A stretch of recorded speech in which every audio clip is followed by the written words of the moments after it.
एमआयडीसीवर आता बोलणार नाही, पुरावे गोळा करतोय, पण गोकुळमध्ये भ्रष्टाचार कसा चालतो हे लवकरच पुराव्यांशी बोलेन. आमदार शिवाजीराव पाटील यांचा आमदार हसन मुश्रीफ यांना स्पष्ट इशारा.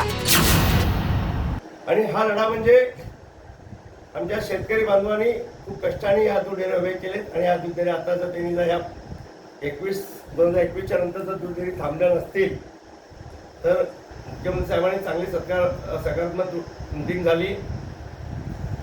त्या अधिकाऱ्यांच्या बदल्यासाठी सह्या झालेल्या आहेत, प्रशासन लावायसाठी सह्या झालेल्या आहेत. आणि जोपर्यंत होत नाही तोपर्यंत आपला या लढा चालू राहील.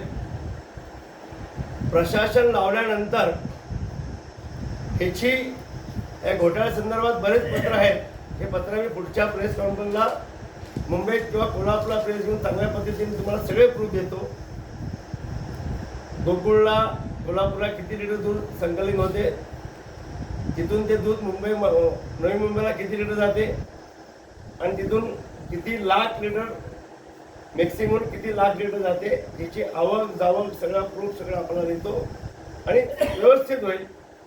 तर या लढ्यामध्ये माझ्या सर्वसामान्य गोरगरीब जनतेने या लढ्यामध्ये सामील व्हावा, याला आवाज उठवावा.